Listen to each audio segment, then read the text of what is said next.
A long time ago in a galaxy far, far away, it is a period of isolation coming to an end. The US Navy is putting pressure on the Shogun of Japan to open the country up to the world, but not everyone is on board, and then, suddenly, everything hangs on the edge of a stolen Bushido blade. Despite being forbidden to do so by the shogunate, 3 American sailors are dispatched into the countryside to retrieve the sword and salvage the treaty. And you thought the prequel's politics were weird.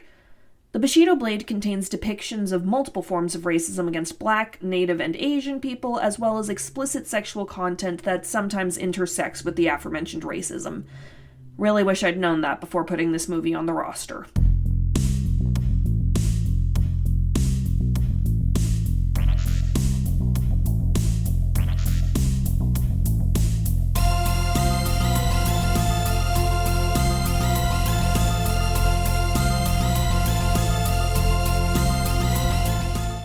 Hello there, and welcome back to 6 Degrees of Star Wars, the podcast where we explore all the ways George Lucas's flagship franchise surrounds us, binds us, and penetrates us in the landscape of cinema. I'm your host, Sam Marchioni. Joining me today, C.B. Smith. What's up, Bushidos and Bushibros? And Ellie McConaughey.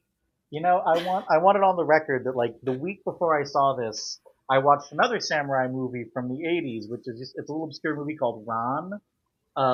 This was not as good as Ron. Hot take. My dear, dear listeners, we are here to talk about The Bushido Blade, a film that was produced by the Rankin Bass Studios in 1978, but it didn't get released until 1981, and you would think that a movie with James Earl Jones, Toshirō Mifune, and Mako would be interesting. You would be wrong. To be fair, I'm doing my Letterkenny bit. To be fair, James Earl Jones is in it in the same way that, like, Jon Snow was in that one Marvel movie. It's like, is he really in it? When you're the best performance in the movie, you kind of are. Fair. And I don't know what y'all talking about. This is a very interesting movie. So, for context, because this movie is very difficult to find, I'm not going to tell you where to find it because, spoiler alert, I'm not sure that this is a movie people should watch, much as I am for media preservation. Some things should be preserved. That doesn't mean they should be shared. But this movie is, the way I pitched it to the group was that it is a fictionalized side quest about the signing of a treaty that was overseen by Commodore Matthew Perry with the Shogun of Japan at the point when Japan was coming out of its hundreds of years of isolationism. And I can see Smith's, like, history hackles rising, so go ahead. Well, first off, for clarification, unfortunately, my teaching in history has always been very Eurocentric and American-centric, so I had to do, like, a lot of reading as much as I could. But yes, the movie takes place during the time of the Kanagawa Treaty between Commodore Matthew Perry, no relation to, unfortunately, R.I.P. Matthew Perry. Yes, it was a treaty that was signed that was basically the end of the Tokugawa shogunate ruling of Japan from 1600 to about 1868. This movie takes place around 1853. During that time, Japan was going through a period of extreme isolationism, where the only type of communication and commerce was through one small port in Nagasaki. And only the Dutch. And the Dutch, Chinese, and Koreans, traders, yes. What happened was around 1550s, you had Dutch, Portugal, and Spain coming into Japan for trade, for various things, coal, copper, slaves. And the Portugal and the Spanish brought in Jesuits to convert the Japanese people to Christianity. And sorry, so that's just the natural reaction I have to colonialism. So history is always very muggy and gray area. Like, our understanding of Christianity in the European sense is this very structural hierarchy, while in Japan, in this era, in this time period, it actually was breaking down a very structured hierarchical society in Japan, and it was viewed on as a threat. So about 50 years of trading between Portugal and Spain and the Dutch I already said their names, but the Tokugawa shogunate, who were the main feudal lords at the time, looked at Christianity as a threat to their hierarchy in their setting. So basically, it's like you're up, you have your hierarchy, we have ours, go away, is essentially the attitude. But this created a period of isolationism for almost 250 years. On one hand, not a lot of wars. On the other hand, a lot of technology was in progress to a very, very slow pace. And as the years go on, as Japan viewed other Asian countries being invaded by Europe nations, such as the Chinese English Opium Wars in the 1820s, that furthered this grip that wanted to be put in. But then Matthew Perry comes in with an assignment from the president at the time to open up trade with Japan. Now, what I could find was some really bad historians viewed Matthew Perry as this very good negotiator, very good talker about opening up trade. But then other historians are like, yeah, but he had really big guns. It was very much gunboat diplomacy. Yeah. Yeah, 100%. Like Matthew Perry sent a white flag to the leaders of the port and was basically saying like, hey, this is what's going to happen if you don't open up the ports. We have guns and you don't. And here's a white flag to surrender if you try to resist. So that's basically how the movie opens up. Is during the period where Matthew Perry has entered the shogunate era of Japan and is in the middle of signing the treaty. So you okay, Sam? You have a look of horror. You're so horrified you muted your mic. So what happened was I was so in the weeds of this, like, I had to look up if Russia was actually trying to, like, nip in, or if that was just some, like, Cold War propaganda that got shoved in at the last second or something. I mean, Yes and no. Russia's relationship with Japan is incredibly weird and complicated, and the end result of this treaty is like there is an argument, not a super strong one, but it's there. I'm not a historian, I'm a political scientist. There's an argument that like the upcoming Russian Japanese war over Manchuria was basically like the precursor to World War One, and that probably wouldn't have happened if they hadn't gotten basically a United States kind of a Western imperial mindset, basically at the point of a gun. You know, they decided. So the moral of the story is we all should have fucking left Japan alone. I mean, that's my usual opinion on most countries. You probably shouldn't just go and invade them. That is the interesting thing about this era of Japan from 16 to 1800s is that you have this isolationism. So a lot of people didn't go and invade the country. However, the structure in place in the country did have its issues. Samurais being a warrior class but having no wars to fight. You had some becoming bureaucrats and poets, which is cool. But then you had other ones basically becoming like thugs, wandering around, stealing from people. Mm-hmm. They had a caste system, which, Very rigid. very rigid, yeah. Fucking moves. So, like, history is, some good, some bad. There you have the facts of life. It's complicated. This movie is not complicated. This movie no, it's not. Pretty dull, frankly. But to answer your question about the Russian thing, because Matthew Perry in the movie does make a reference, about 10 years after the signing of the treaty, Russia does start moving into China. So it's a little wishy-washy with the years, but yeah, Russia is trying to like worm its way through Asia at this point. It's super interesting that you mentioned it being like Cold War era propaganda, and it's super weird to me that it was made in '79 because watching it, I really felt like it was like ahead of its time in terms of like very weird anti-Japanese racism, which got very big in American cinema of the '80s. There's going to be a point about halfway through the movie when we're talking about it where I'm going to be very much like, this is like the structure that they had in place that I realized watching it.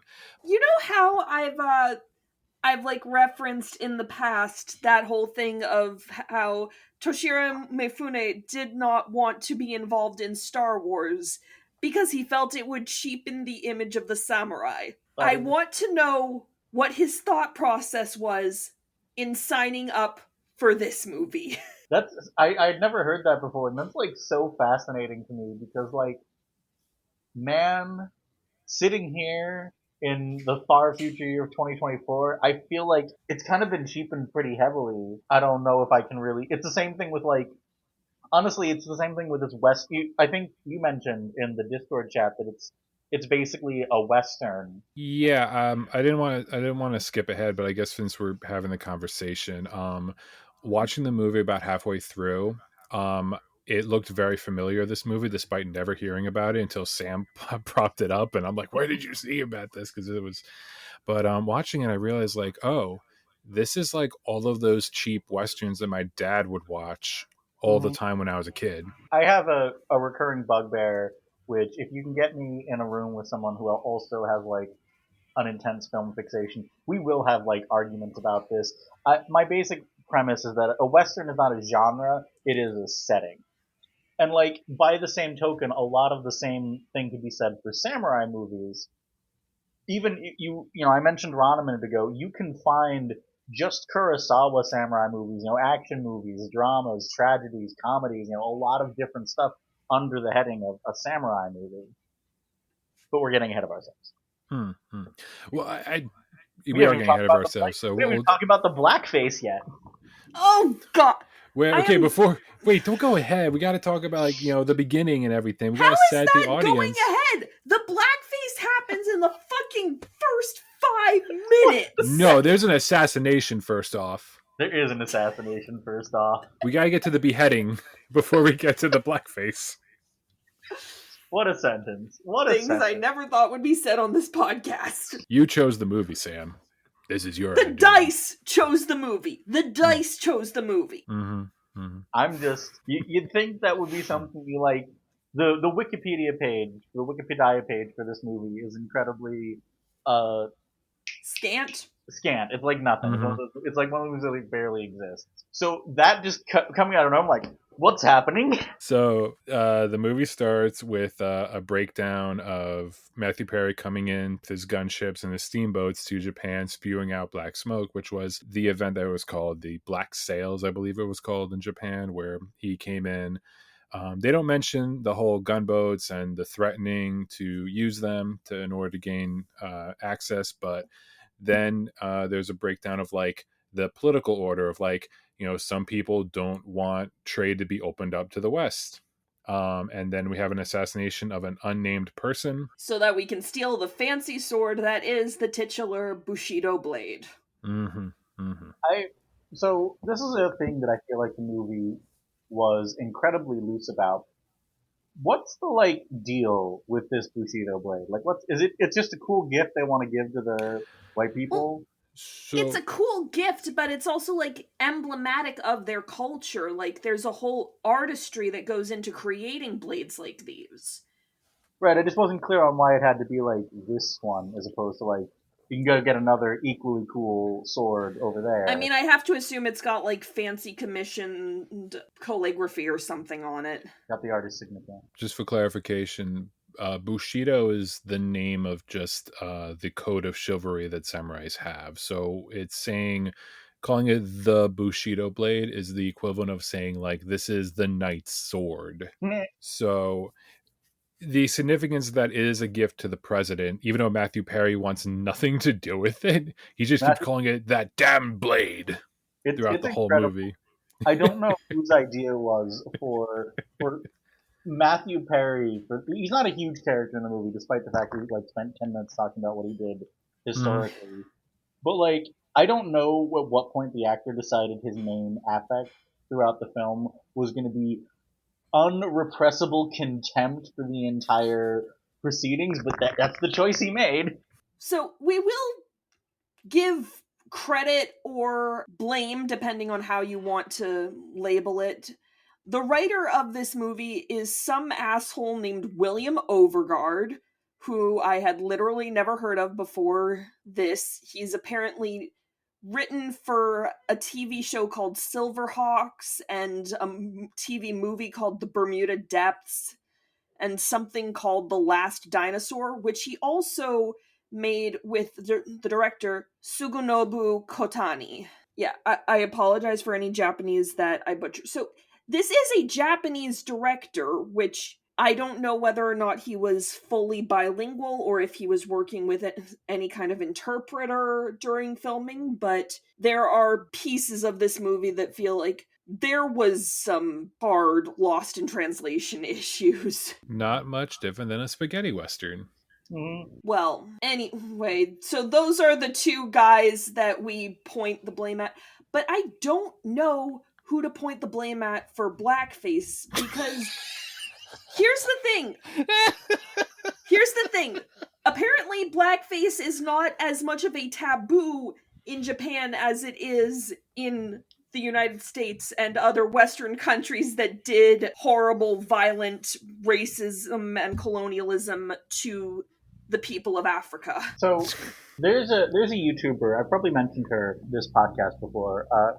Her YouTube channel is The Morbid Zoo, and she's Mexican, and she talks a lot about clowns. Well, I am going someplace with this, okay? And one of the things she said, she had a video on race horror, and one of the things she said is that blackface was like the first legitimate American theater form, and that's like not a compliment. Like that, it is American clowning taken to its darkest, most evil version of itself. And so like it is kind of interesting on like a sociological level that Japan, who does not have that specific baggage with Japan has oceans of its own baggage with racism. Like y'all don't even fucking know. But it doesn't have that. It doesn't have the legacy of slavery that America does, for reasons that I think are pretty obvious. So it's interesting that they adopted that, but that doesn't make this like scene where they come out and sing like Camptown Races just out of nowhere. This was made after Blazing Saddles. It's so weird, and then it's like they're like hanging out there, like this whole chorus of dudes in blackface are just like hanging out there the rest of the scene, and like it's barely even like, did they just decide they wanted to do that? It's like we need the audience to understand. So like it's a scene where like everyone's just chilling, having a dinner party, and then Matthew Perry literally claps his hands, and the curtains open up, and you just see a sea of blackface performers doing Camptown Races. There's no setup of any kind. It just pops in, and I'm so happy my wife wasn't there to see it. My goodness. I assume that this was supposed to be like some kind of formal state dinner where they were doing the gift exchange before the treaty, since Toshirō Mifune's character, who is not given a name through this entire thing, he is just referred to as the Shogunate Commander. Yeah, he's referred to as the Shogunate Commander in the credits, but actually Wikipedia calls him Commodore Akira Hayashi. But we're probably just going to keep calling him Toshirō Mifune. Anyway, he's like listing off these things that they brought, including the steam train and the telegraph machine.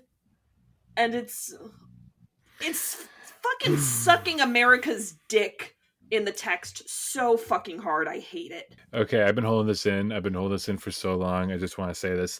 This is all historically accurate. All of it. Just because it's historically accurate doesn't mean it doesn't upset me. So, Sam and Elliot, this particular scene technically happened after the treaty was signed as a celebration. The Japanese came in with a kabuki theater, and then the minstrel show in blackface did actually happen. That was an actual event that happened to celebrate the treaty signed. But my question is, there's so much historical inaccuracy. Why? Why did they choose this scene?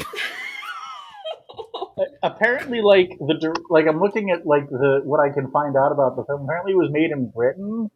I don't know what they're thinking here. I couldn't tell you what the logic train was, and I'm genuinely shocked that no one said hey dudes, you want to literally do anything else? Do the kabuki theater. Don't do anything. Why do you have to have this? It doesn't matter. You can cut that from the movie.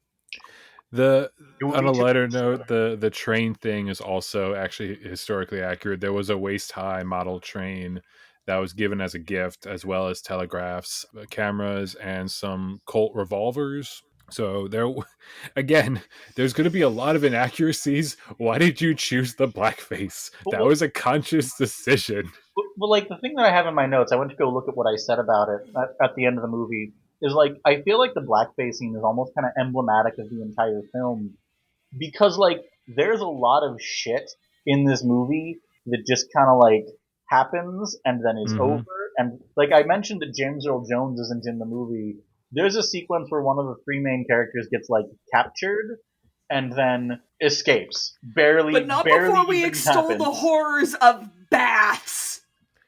Yeah, there's like he gets pissy about taking a bath, and then he just breaks out through a wall, and that's it. That's the end of the scene. Davy's right. Let's bust up. Quoting our boy James Earl Jones. It is legitimately like that bit in Avatar. You know how to start a riot. Hey, riot!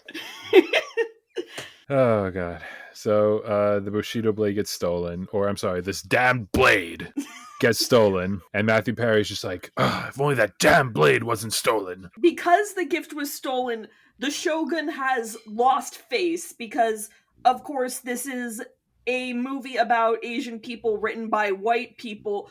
They're gonna fucking talk about honor and losing face and all of that. But anyway, because the blade is gone, the shogunate is disgraced and therefore cannot sign the treaty. Or if they sign the treaty, it will be even more disgraceful. But we can't let foreigners into Japan to go get the blade back.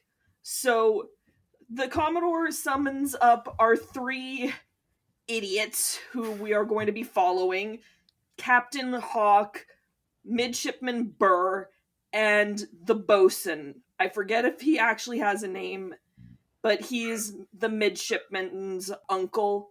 So there's like a little thing of there. The midshipman's coming along because he's the only fucking one who speaks Japanese. So of course they get separated like right fucking out of the gate. One of them is named Cave Johnson, which That's the bosun. That's the wrestler dude. the wrestler dude, which had me sitting there the entire time thinking, man, I wish I was playing Portal 2. I'm not a gamer, so I don't get that reference. Audience members are laughing right now. So yes, they get separated like the first 15 minutes of the movie. They get ambushed in a village. Yeah, so let's like go through each of them one by one so that we don't have to bounce all around like the movie does. So the midshipman, whose first name is Robin, he's from Boston. I feel a deep-rooted shame for this.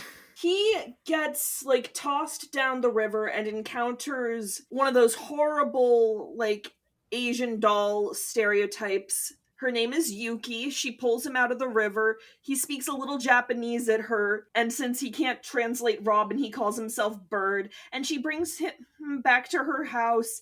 And while he's asleep and has a fever, she takes off her shirt and gets into his pallet bed thing with him.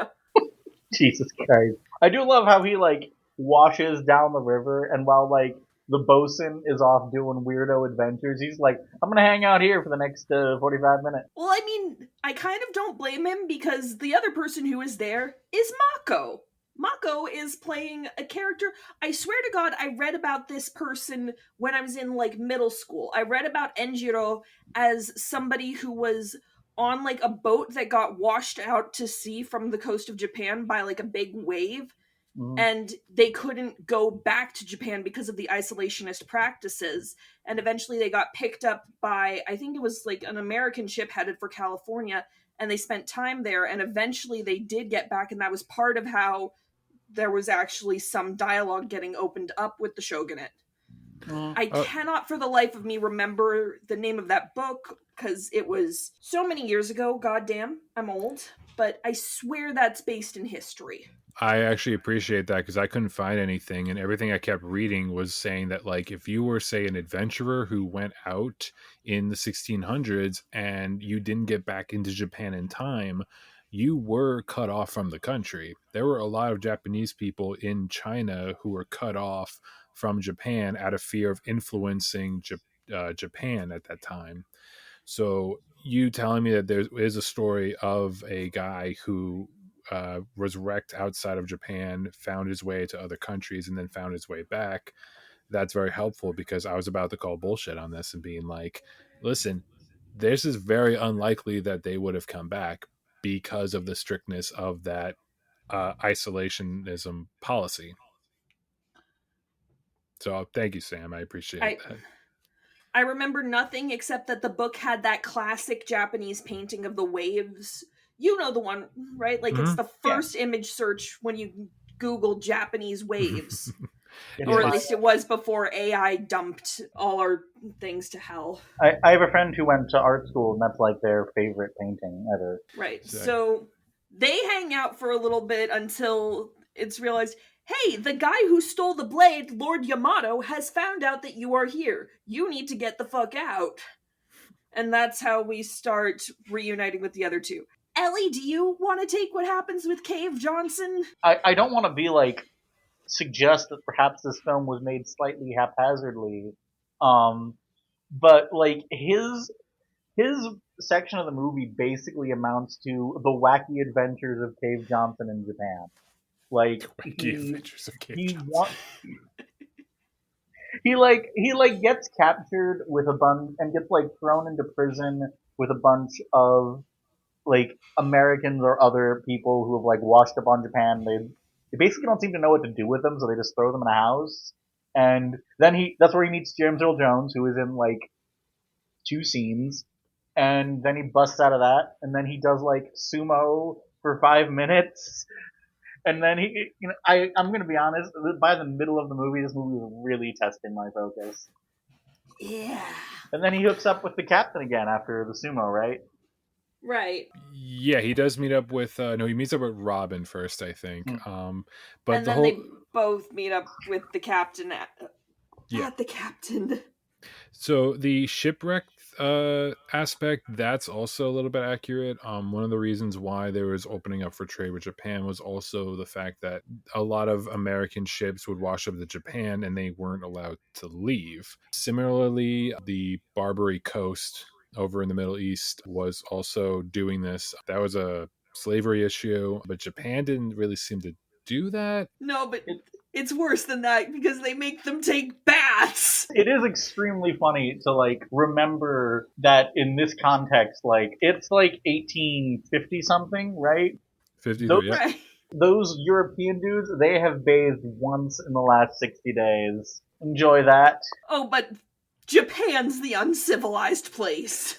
We've been kind of like glancing across this, and it like I feel like we should state it more directly. It's really racist against Japanese people. Like I can't even like pull out specific examples because it's so pervasive. It's so fucking condescending. Like it has so many of the trappings of a white savior movie, and it hits so many squares on the Orientalism of it all bingo card.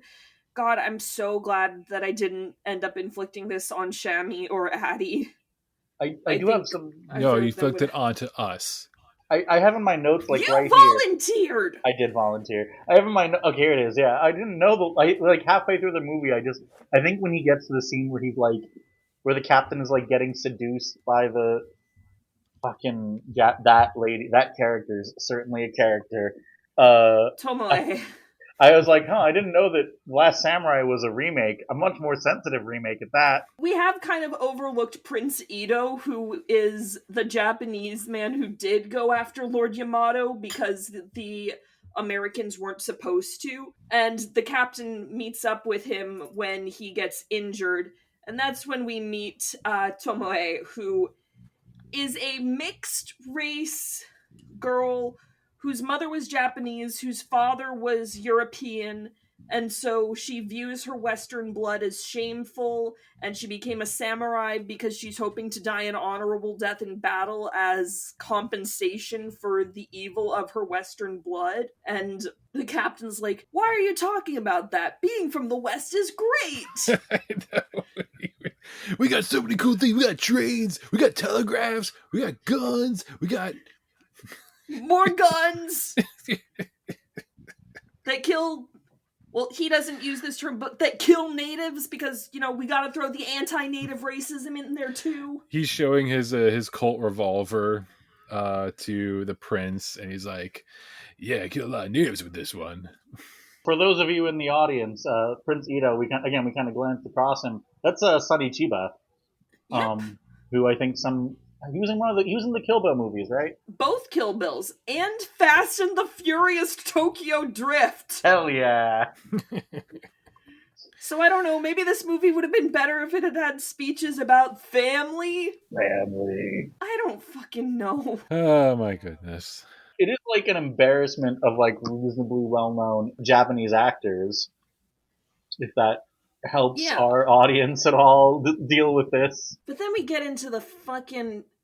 I've never seen The Last Samurai, so I don't know if this is how Tom Cruise becomes the Last Samurai, but eventually Prince Ito is like, no, I am too injured, so random white guy, I am making you a samurai so that you will be respected as an equal when you go to Lord Yamato's castle. We're bouncing around a little bit. When he goes to Lord Yamato's castle, obviously the only way for him to get the sword back is a duel. Clearly, I do like that he doesn't just like win and prove himself better. Like he needs what's her name to get involved. She cuts off his arm and I'm like, oh, I see, you met up with James briefly. Taught you the Skywalker disarming technique. What's the Simpsons bit?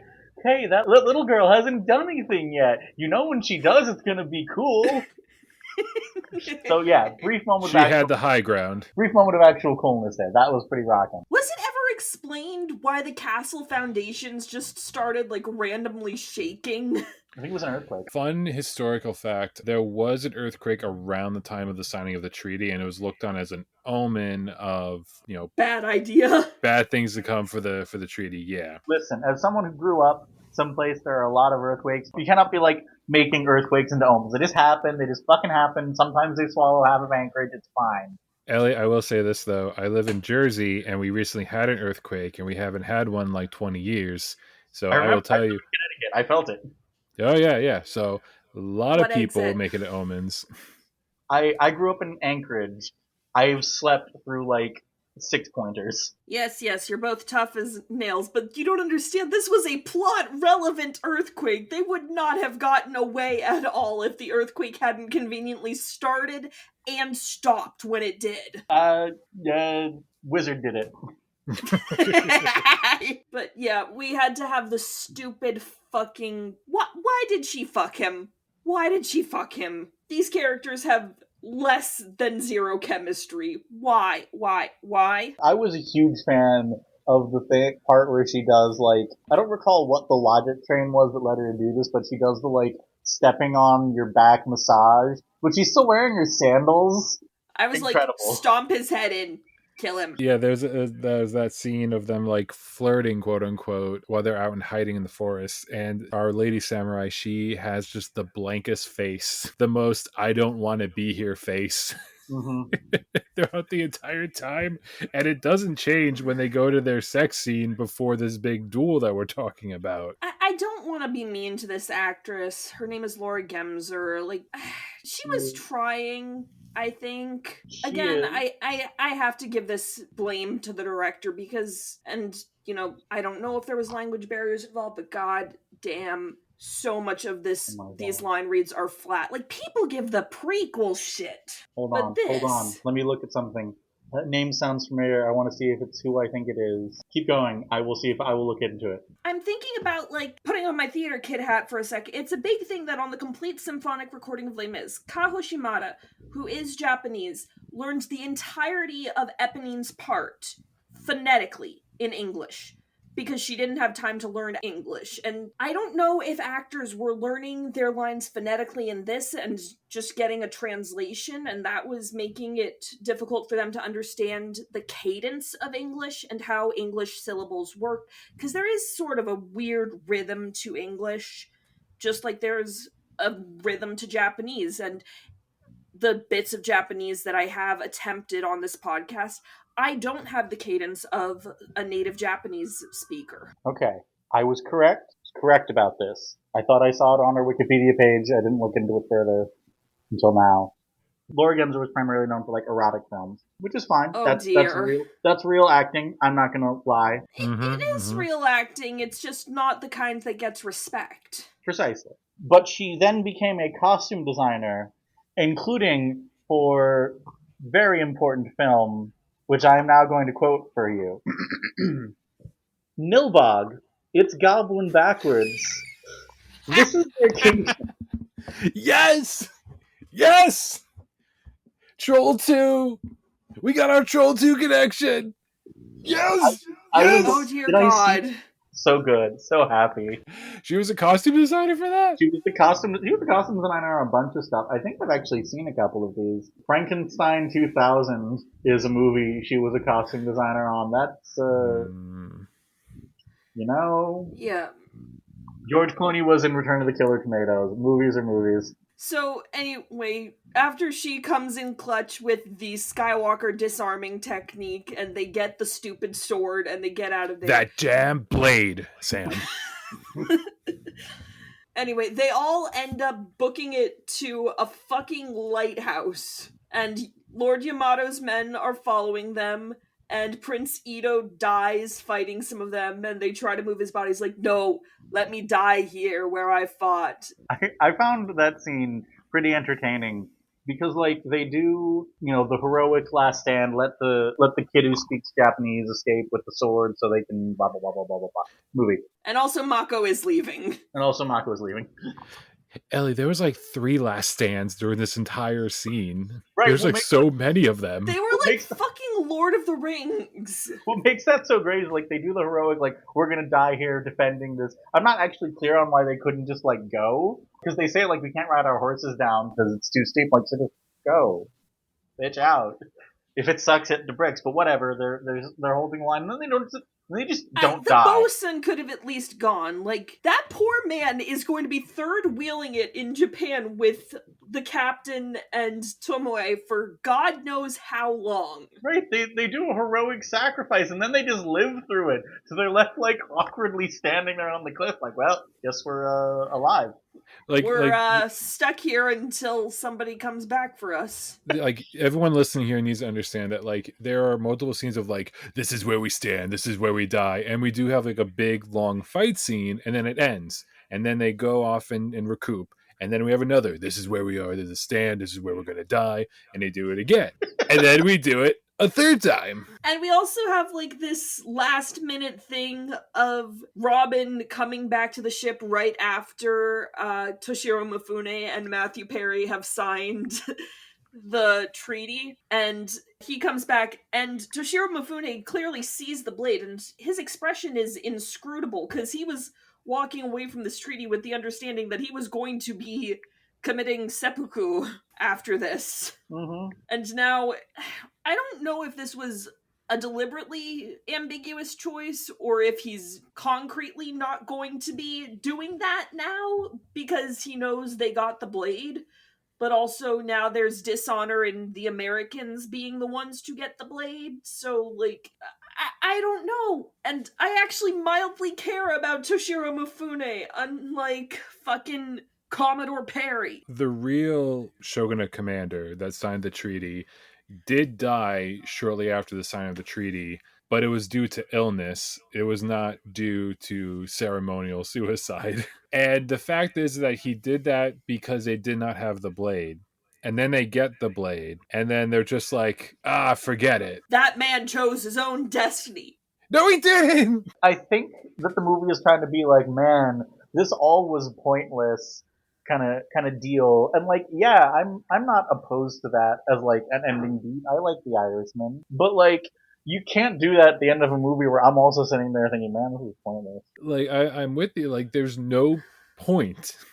They get the blade, and it's just, there's no point to it. Oh wait, I'm sorry. I'm on the IMDb. The blackface scene is in the IMDb images. What else are you gonna put there? The rainy pine forest of Japan? We didn't go into this. I have in my notes, like, it is a shockingly cheap-looking movie. Everything looks like it's made of fucking cardboard. You know, I make jokes about how, like, Legends of Tomorrow, doesn't matter where they're fucking going in time and space, everything looks like Vancouver. Fine, whatever. But this, it looks so cheap. The ship set looks like cardboard. There's some really bad green screen at one point because they clearly could not get the ship's and the humans in the same shot. Mm-hmm. I really suspect, like, we've been talking about how the plot is just, like, mostly about this captain, and then, like, the other dudes go off to do their own thing, and that's, like, something that movies do when they're like, we gotta get this shot as fast and cheap as possible. Okay, A unit, you're shooting the scenes with the captain. B unit, you're doing the wacky adventures of Cave Johnson in Japan. When you get like 20 minutes with what's his face, shoot another like pickup shot of him hanging around the house with his chick. It feels cheap at every. The swords look like plastic. That damn blade. The damn blade looks like plastic. Like, I understand that sometimes movies are cheap. That's fine. One of my favorite movies of all time right now had like a budget of $10,000. But like, you can't look this cheap when you're an action movie. I mean, this is a TV movie. We should... It's a TV movie? There were boobs in it! Well, it was apparently airing on cable in a 92-minute version in the US prior to their theatrical release, where it was retitled The Bloody Bushido Blade. I think that he calls it that at one point, too. Oh, my goodness. Sam, where'd you find this movie? I found out about it when I was trying to find a connection between The Hidden Fortress and Star Wars. And I looked it up and I was like, oh, holy shit! Toshirō Mifune is in a movie with James Earl Jones. That's cool! Is it still cool now? I don't think I'm going to be breaking any hearts when I also say that this is not as good as The Hidden Fortress. Oh, absolutely not. But it clearly wants to be The Hidden Fortress. It wants to have that epic Kurosawa thing, but Kurosawa knew how to film shit. Even outside of knowing how to film shit, like, I know the director is Japanese, but the writer is not, and there is, like, this intense mix of disinterest and disdain for Japan that just, like, kind of permeates the entire film.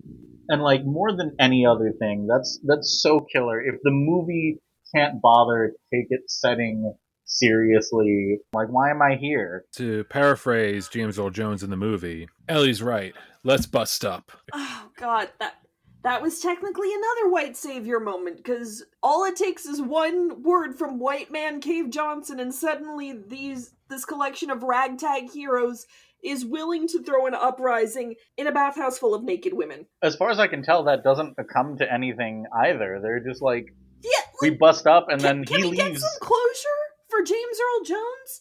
Like, did they make it to the harbor?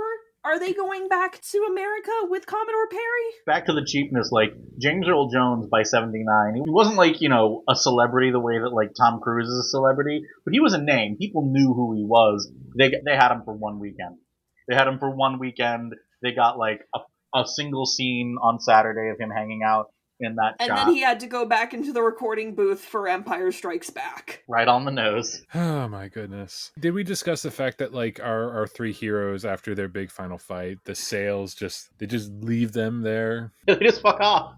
They just fuck off. No real closure, no big catharsis. Like, they got that damned blade back on the ship, right? And it's being sent to America, but the three people that we follow through the whole movie, they just look off in the sunset while they go off, and they're just like dead bodies everywhere. It's not like a lack of catharsis, but it's also like not a meaningful denial of catharsis. It isn't like, to use an example from other movies with Toshirō Mifune, and Seven Samurai, where, like, you know, the movie ended, turns out you didn't actually accomplish very much. The villagers won, not us. Like, that is a meaningful denial of catharsis. This is just like, well, you know, this is Ferris Bueller. Well, movie's over. Go home. I covered a little bit before in the beginning, but about halfway through this movie, watching it, from how the camera's making the shots, about how the story is structured, it really did remind me, a little nostalgic, honestly, of like all the old westerns that my dad would play when I was a kid.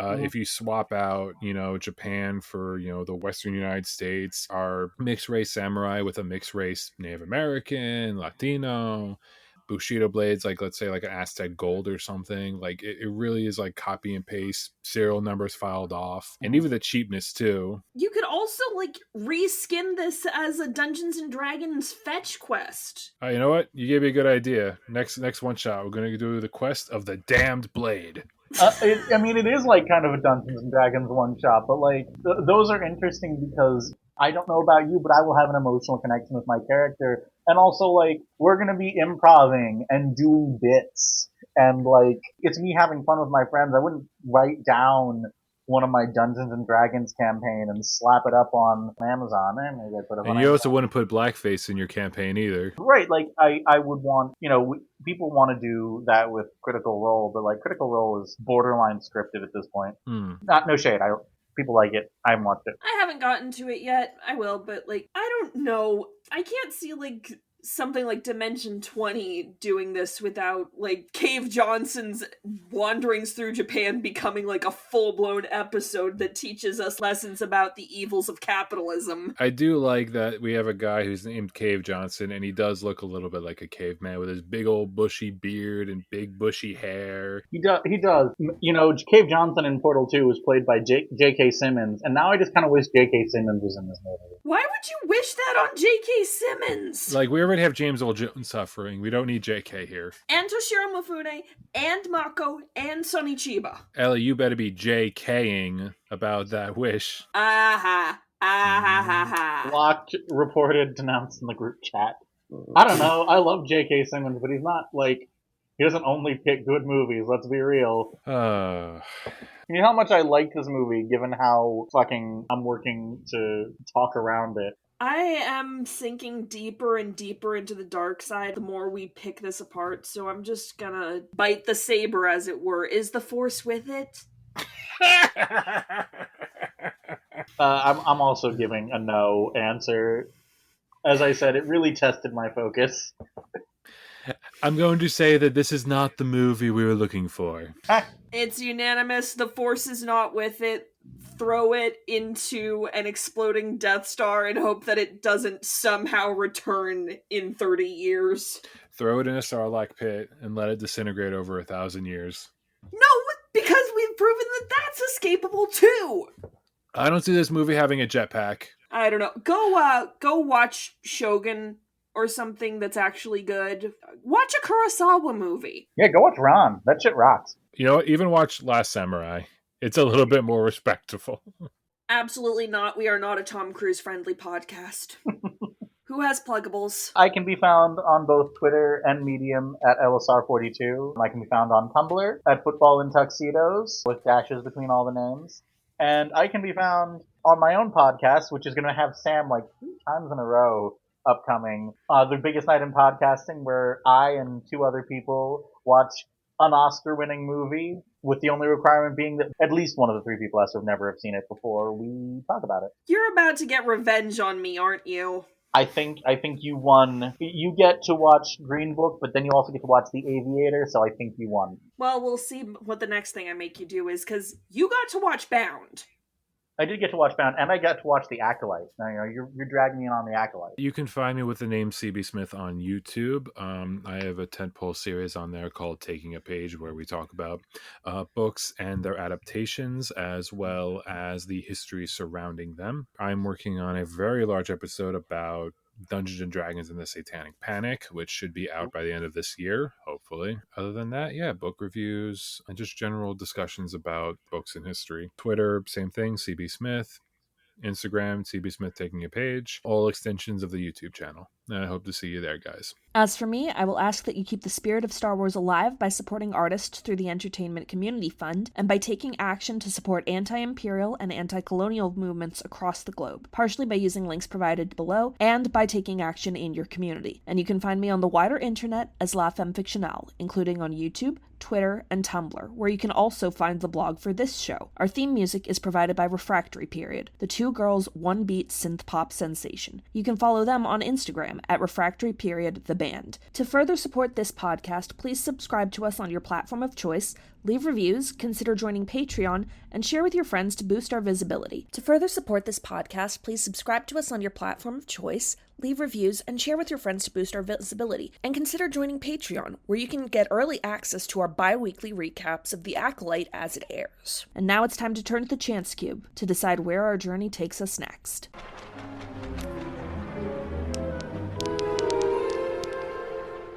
Oh, shit! It was a 6. It was a 6. It's a 6, which means next up is The Gangster, the Cop, the Devil. We will see you all very soon to cover it. Until then, stay safe, stay strong, stay beautiful, and may the Force be with you.